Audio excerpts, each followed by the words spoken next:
Wealth Tactic Rebels, ingenious tactics to accumulate wealth for people who see things differently. Welcome to another discussion with Wealth Tactic Rebels, the podcast for people who see things differently. I'm your host, Kevin Dumont. I've been thinking differently in the wealth field for, going on nearly 15 years. And we have a guest today, Daniel Ameduri. Hey, Daniel, how are you? I'm doing great. Thanks for having me on the show.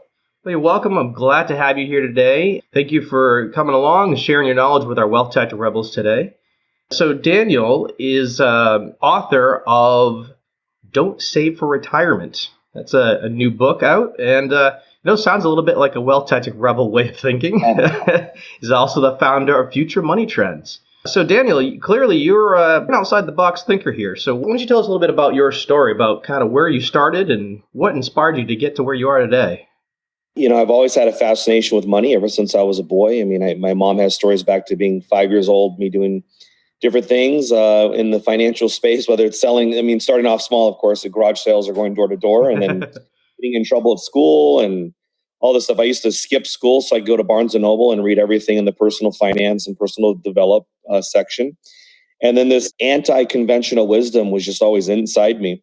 And then I got a hold of Robert Kiyosaki's book, and that kind of laid it out like, okay, here's actually, I knew I didn't like the idea of the 401k where you're planning on saving and being in the poor tax bracket when you withdraw. But I didn't have any guidance. So that's really how this whole thing started. Did really well when I was young, made some good money in the 2000s. But unfortunately, when you make a lot of money in a bubble and you're young, you're just destined for a blow up. And that's what happened in '08. And that's where my book starts, actually. It starts with my wife and I in a bankruptcy attorney's office. It goes from there. Oh, wow. It's quite the story. Bankruptcy, huh? So you Almost. Almost. Okay. So we were in the office, but we decided not to file. Okay. Was that a saving grace then to do that? Yeah, I think it was, because it unleashed all the creativity that would be needed because there wasn't no bailout coming. Right. It's kind of like what I know Robert says. The poor way of thinking is, I can't afford that. The wealthy way of thinking is, how can I afford that? So you kind of went with that. We're at death's door financially speaking here. What can we do? Yes. And so that's my wife and I, the first thing we did was like, we're going to slash spending. But we can't just do like, you Google and you're like, oh, switch your credit card and switch your checking account and stop your coffee at Starbucks. No, we had to cut to the bone. The biggest and juiciest thing for anybody listening to this, if you want to cut, is moving. Now, if you can do something drastic, move out of state or move out of country, of course, you're talking about 50 plus. But for us, we just moved from one part of California to a further out part of California. And we were still able to reduce the expenses by about 50%. So we cut drastically. And then it was a real change in that mindset of, because I was 18 when I bought my first house in the year 2000, I was so tied to, hey, let's just buy for appreciation. And so it was a reconditioning of the brain to buy for cash flow. Right. That's definitely a different thought. Everyone thinks of, home's my castle, I invest in my home. But it's thinking differently about what that asset really is. Absolutely, yeah. So, even if you look at most retirement savers, they're just speculating and hoping things go up. And so that's why the book Don't Save for Retirement is really focused on, hey, how can you rethink that? How can you demand the expectation of, if it doesn't bring me a check, I'm not buying it? I find it interesting you're saying not saving for retirement, because typically when people are talking about money earmarked for retirement, they say, I'm going to save for my retirement, put money in my retirement savings account, which usually is a 401k or another IRA. And we make a distinction when we talk about money, where this is one of the distinctions, is you have two tanks for money, and one is an investment tank. An investment tank inherently has risk because you can lose money. And another one is a safe tank where you have some sort of guarantees where you aren't necessarily going to lose money. So you put your money into a 401k or an IRA, it doesn't matter. They're in a mutual fund. They're in the market. It has risk. It's not a saving account. It's a place to put your money. That's what it is, right? It has a certain function. And so many people don't even think about it. They don't even know what they're invested in. And they're just kind of hoping and praying. And it's time to the book exposes a lot of this stuff. It's time to start asking, is this even working? The baby boomers had the best stock market, best bond market, best real estate market. And the median account holder with a 401k 65 plus, according to Vanguard, is only $58,000. This just did not work. What a disaster. Yeah, how can you survive on 58,000? I mean, for most people, that would get them by living a minimal life, what, 2 years maybe? Very minimal. Perhaps they're depend on Social Security now. And you wonder what the lost opportunity was if they had just bought something that would pay them a dividend or pay them a yield. Let's say whether they're investing in real estate or maybe they want to direct like buy a single family home. What would happen if a 401k investor bought a single family home and then proceeded to watch the tenant pay the damn thing off over the next 30 years? Now you've got a little pension in here, and the house is probably worth 10 times what you paid. Right. Yeah, I'm assuming though that you would put those dividends back, reinvest them back in, maybe to another property, expanding into other investments. Sure. or whatever, right? It depends on what stage of the game you're at. If you're young and you've got great active income, then go for it. But look, you might do that in 5 years, 10 years into it. Say, you know what? I'm going to use half the passive income to pay for my vacations or pay some bills at the house. Or, hey, you know what? I don't want to be an engineer. I want to be a freaking yoga instructor. So I'm going to take the passive income and then go all in on being this yoga instructor that doesn't really make it that much money. But in the meantime, I'm very happy. I'm living the life I want. Yeah, that's a good idea. So this passive income, so investing into things that deliver a check to your mailbox, so to speak, or direct into, ACH into your account. Obviously, passive income on real estate investment, that's one road. Are there other options that you've found that have been useful for you? There are hundreds people can find and just search, and we do have a lot of them listed in the book. But the easiest ones, the low-hanging fruit, is private REITs. Private equities do better than public. There is a 30% markup on public traded stocks because you have that market pricing where you could sell it today, sell it tomorrow. But those REITs might only pay 7%. You could actually get a private equity REIT. That's where most of the institutional money is, and very wealthy investors, insurance companies, banks are.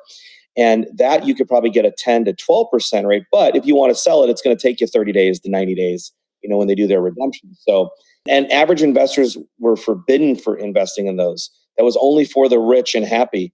And thanks to crowdfunding, now there are plenty of non-accredited investor options like Fundrise or Realty Mogul. There are some that are accredited still, though, like Peer Street.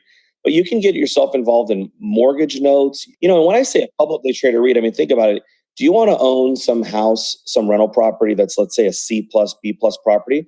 Now, you do have the leverage, so that's the advantage. But if you're not leveraged, I mean, look, owning these private REITs, you're owning slivers of Costco's and JW Marriott's. You're really actually upgrading your assets when you get involved in these type of investments. Yeah, that sounds good. I mean, who doesn't like an upgrade, right? Yeah, that's the phase I'm in right now in my life. I just was looking at all my assets. I was like, I built up all these rental properties over the years, single family home. It's a great time to sell them and just totally upgrade the assets, because in the end, you want to be like Warren Buffett, which is the number one rule is don't lose money. Number two is don't forget about rule number one. And if you look at how the middle class and poor invest, they speculate and hope things go up. The rich are already rich, so they're not trying to get rich overnight. They're focused on preservation and cash flow. And that's the advantage of the rich. And it's easy to mimic. Not going to happen overnight. The first bill you pay might be, a $50 bill to the gym or your water bill, like it was for me. But eventually that compounds on itself, and people accept the financial world and conventional wisdom for what it is. But keep in mind, all of this is new. I mean, the retirement is essentially an experiment. Even our own currency, we've never had a currency not backed by commodities, except for the last 40, 50 years of the history of the world. Look, Adam and Eve did not have 401k plans. So but people assume this stuff's been forever. Even the stock market's only a few hundred years old. 401k's only been around since the 80s. People had a lot of other options before that. It's almost like people they took a forget pill or something. You know what I mean? Yeah, as if this stuff's been around forever. And if I just do it, I mean, let's be real. I mean, when you're just throwing money at the stock market, these index funds are all new. There's more mutual funds than there are stocks. There's AI is involved. I mean, you're not going to be the computers that are trading milliseconds and stuff like that. So just simplify your life. Just focus on things that bring checks to your mailbox. And then you can either take that check and compound it back into that investment or another one, or you can take that check and spend it. Right. You have options. That's one of the things we think is important. You were talking about having access. Like if you go to a REIT, you can't sell it right away. But if you have money coming in, that gives you access to money. So that's good. It's important. This is one of the things that people don't always plan for. You're saying, median people have $58,000 in 401k. Well, what's the problem with that other than the fact that it's not a lot? Well, What if an expense comes up, a major medical expense, your roof caves in your house, whatever it is, something happens, expenses always come up, you need money for it, and you're going to need access to it right away. And if you don't, that's a problem.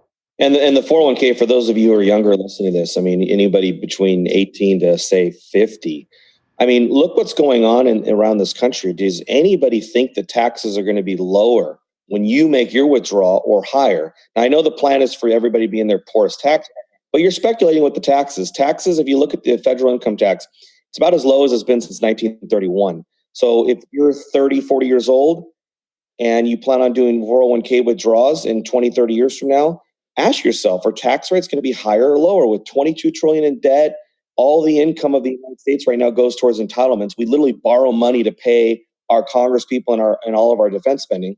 And soon we'll be borrowing money to pay the interest. So, I mean, really consider taxes are going up. It's just such a speculation to put money in those things. Right. And that's a point that a lot of people don't think about. We've actually talked about this ourselves in Wealth Tactic Rebels. The average tax bracket since 1913 has been about 58. If you just average them all out, 58%. For years, it was well above 70. And we have a lot more debt than we did then. Every single person, my brother and I, we work together. Every single person we've ever had come in our office for years, we've been asking that question. Where do you think taxes go in the future? Every single person has said, oh, they're going to go up. Yeah. So if you could have paid whatever your tax bracket is today, especially if you're younger, your tax bracket is probably low. You might not even be paying 20%. And you're putting your money into your 401k. Then you get out to retirement and, tax rates went back up to just say the average, 58%. Now I'm paying 58% of what I could have paid 20. Sounds like a loss to me, No, it totally is. There's also the huge opportunity cost right there. You could have put money towards something else, towards another investment, towards leveraged real estate. I mean, the opportunity. And then I have always hated this. I don't understand how people can allow this to happen to themselves. But why would you put money into something where you call it your money, but if you make a withdrawal, you pay a 10% penalty? That's ridiculous. Right. It's a government-controlled entity is what it is. It's not your retirement savings account. It's government control. They decide all the rules and regulations behind that, what you can do, how much you take out, when you need to take it out. They even tell you, hey, if you're not taking it out, you still need to take it out, if you don't need it. That's very true. People don't realize that. It's 72 and a half. RMDs, that's right. And people do that. We know people that do that. They don't need that 401k yet, but the government's making them take it out so they can start collecting their taxes. And right now is a great opportunity for millennials or Gen Xers. I mean, look, the economy is changing anyway. If you apply all the 1980s models to what we're going into a world where the biggest car company doesn't own any cars, Uber. The biggest entertainment companies out there aren't even sometimes producing their entertainment. I mean, look at Amazon Prime and Netflix, all these streaming video services. There's so much change coming in the freelance economy. Don't down it. It's an opportunity for millennials and Gen Xers. You can now sell your skills online. You don't have to do the 9-to-5 grind in a cubicle or sit in traffic. The good times are coming and they're here, but people need to embrace them. If I tried to apply the 1970s lifestyle on today, I'm going to fail. And unfortunately, that's what so many people are doing. Why are you failing? Well, stop doing these things that are not made for this economy and start embracing this economy. You can start a business right now for $10 in 10 minutes on GoDaddy.com. The opportunities are there, but people are missing them because they're so focused on what worked for their grandparents. Right. It's a very good point. The past, we all want to learn from the past, but times change. Everything has changed. Technology is changing rapidly. We've got all the elections going on right now, and you hear sometimes people talking about, some of the people that are up for presidency are talking about, the problem is not that there aren't enough jobs in these sectors, manufacturing, whatever, is that there are new jobs being created and that we have to do a better job at educating people, training people, whatever it is, for these new jobs. Most college graduates are not even working in a job that needs a college degree. And there's also like 46% are not in a job that even requires one. And then the number is somewhere between 50 and 60. I don't know off the top of my head. But they're college degrees that maybe went and they got a financing degree, but now they're engineers. Or maybe they're an engineer in an MBA job. I mean, look, and people have to embrace adapting. I hate when people look to politicians like they're going to do some. I've always wondered when they say, we need job training. What the hell does that even look like?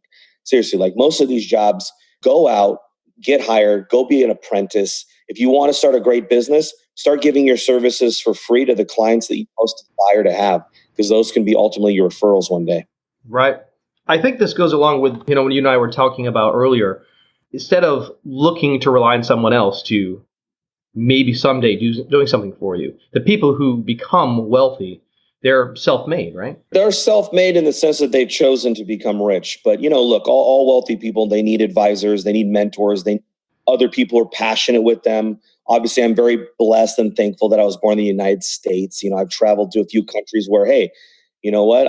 It would have been a lot more difficult if I was born on the other side of the planet to do what I did. So, but ultimately, no matter where you are in life or what country you live in, you have to make this decision that you're going to attract these type of things into your life. And that goes back to, again, thinking differently, right? So instead of just saying, this is what I got to do and just staying with it, think, I want something else. How can I get there? What do I need to do to attract it and to achieve success? Absolutely. The fact that people are listening to a show like this means already they're open-minded to actually stepping outside of the rat race or whatever you call it.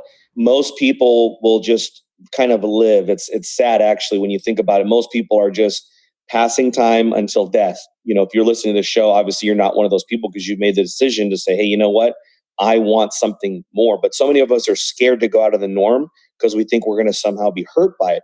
Realize that the norm is going to hurt you. It's a certainty. If you get in debt to your eyeballs and finance your cars for 8 years and if your plan is to work until you're 65 years old or 70, that's fine. You can work. Look at Warren Buffett works and he's in his 90s. But I'm saying, if you hate your job, that's a horrible way to go through this life. You only get the one shot. So look, live your life and don't be scared to move and be so mobile. So many people are like potted plants. There are so many opportunities in other countries and other regions of the United States. So much opportunity. But you got to be more willing to leave and explore. And that is one of the good things about technology today, is the ability to be mobile. So many people are doing that. Sometimes I'm working out of an office, sometimes working at home, sometimes I'm working out of someone else's place. And I know a number of people that have done something like that. A good friend of mine, his son and his girl, I think she got a job in the Philippines, I think it was. And he wanted to go with her. And he told his boss that, and they said, yeah, sure, here's your computer, go ahead. There's software to track their productivity these days, so they know if they're being productive and they're doing what they're supposed to do. They don't care where they are to do it, as long as they're producing well. Did that, and then I think they're going to Africa or something. It's like from country to country. Come on, when else in history have you been able to do that?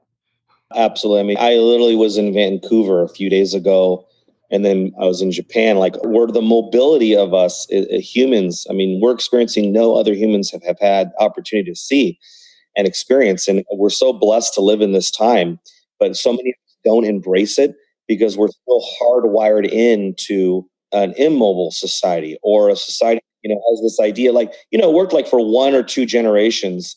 We're all trying to mimic this 1950s lifestyle that you get married at 20 and you buy a house at 25 and you have this corporate ladder career. Guys, that's in the movies. It's so done. Let it go and just live your life. There is no right or wrong way on path. And there's no ways that are the same. When you could be very happy. By the way, most people don't realize how happy they could be. You don't have to be a millionaire. I'll be honest with you. I was financially independent with probably about $600,000 in liquid net worth that was paying in cash flow.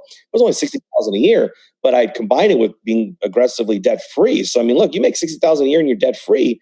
Bam, pop out the champagne. I didn't even make it to becoming a millionaire yet.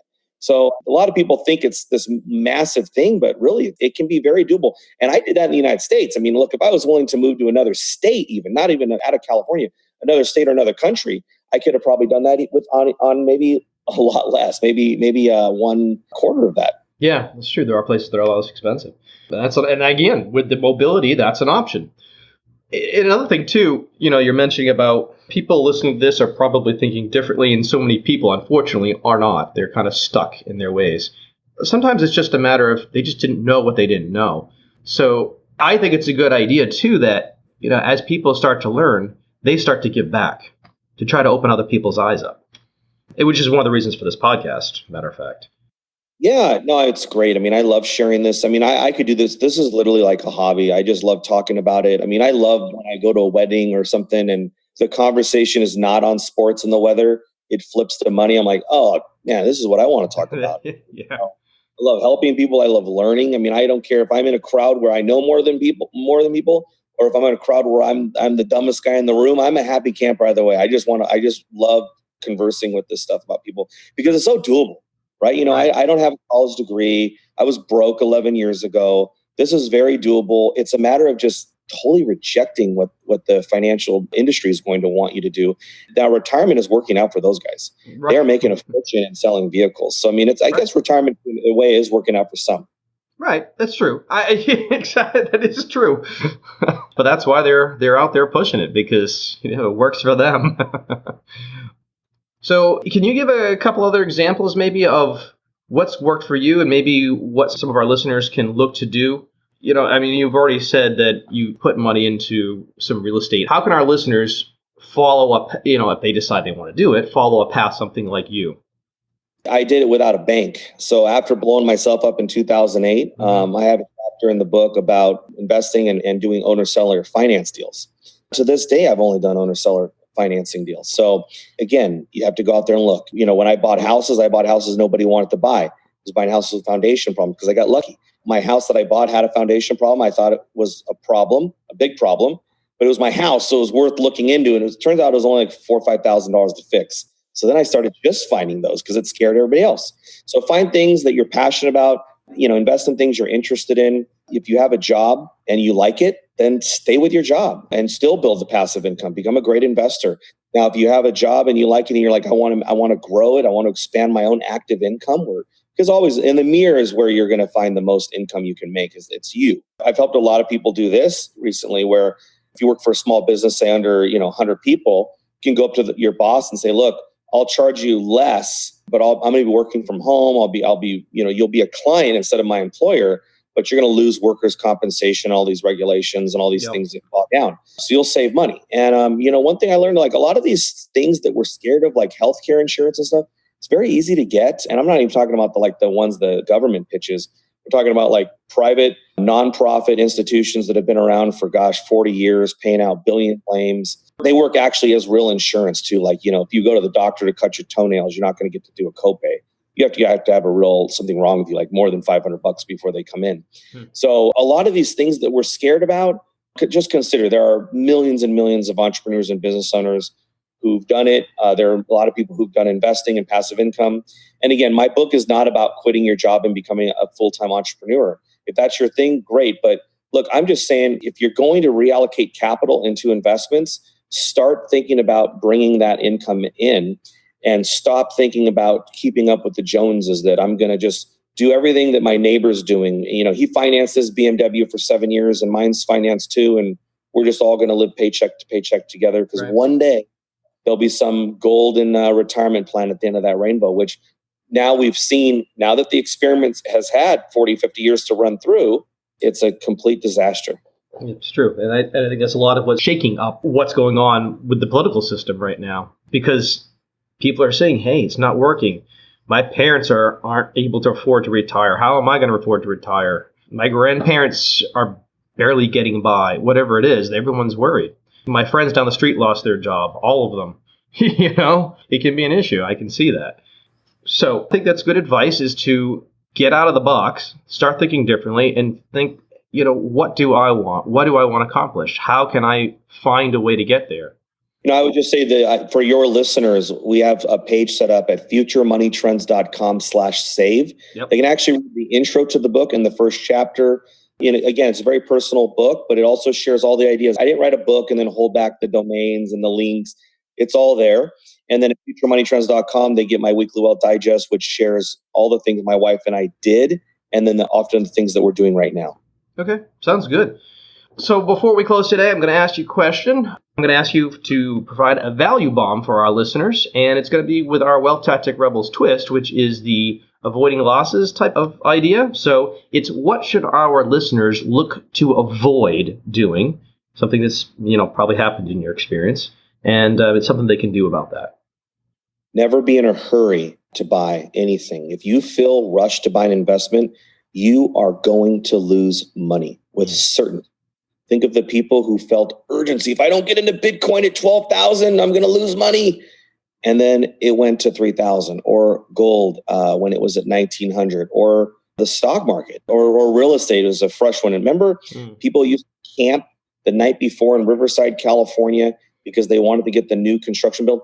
Anytime there's a sense of urgency in your chest to buy an investment, stop what you're doing. Oftentimes doing nothing is better than doing something. In my experience, from everybody I've studied and spoken with and my personal experience, every time I felt like if I don't get in, I'm going to miss out, I'm always about to lose money. I'll tell you right now, it's happening in my own life. I was literally thinking about buying I was already well positioned in silver stocks, and I was thinking about doubling down. And I was like, what am I doing? Silver's up like $3.50 in a month. I'm an idiot. I looked at the chart and it's like vertical. I was like, I completely reversed my own emotions. I was like, no. Instead of buying more, I'm going to sell the ones I have so that I can buy more in a month or two when they go back down. But I guarantee you, and we'll know right now this interview is September 4th. So you guys look at the silver chart, see how it's right. But anytime you feel like, hey, I better do something because I'm going to miss out, you're almost certainly going to lose money. Good advice. Very good advice. Appreciate that. Anything else you want to say to our listeners before we end for today? I love helping people and talking with you guys. Feel free to go to futuremoneytrends.com and do the contact us page. I love going back and forth with people. I even like looking at deals. I'm just an addict. Excellent. Daniel, we're going to put your contact information on the show notes page for this episode. So you can go to wealthtacticrebels.com and get any information you need on Daniel. Go to his website, his book, shoot him an email, social media, whatever it is. And while you're there, if you would do us a favor, Wealth Tactic Rebels listeners, and go to our Facebook page, you can find it. You can link to it right through the show notes page or any other page on wealthtacticrebels.com. And leave us a comment. Let us know what you think about this episode. And if you have any questions for Daniel or for myself, shoot them right on over. Daniel, thanks for your time today. I really appreciate you sharing this information with everyone. Thanks so much. I appreciate it. Thank you, and thank you, Wealth Tactic Rebels, and have a fantastic day.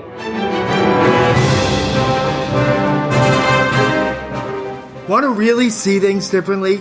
Take our course, Ingenious Tactics 201, where we teach you all the wealth accumulating tactics with detailed real-life examples. See your progress with quizzes and a certificate of completion. For course details, visit wealthtacticrebels.com. Sign up today and start seeing things differently.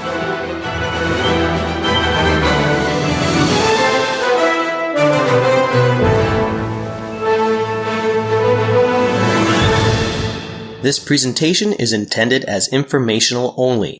Information presented does not consider your particular financial objectives, risk tolerance, time horizon, or other unique circumstances, and does not constitute a personalized recommendation or replace the advice of a financial, tax, or legal advisor or other qualified professionals. Do your own research and do not use the information of this presentation in place of a customized consultation with a licensed professional. To the best of our ability, we provide content that is accurate as of the date of release.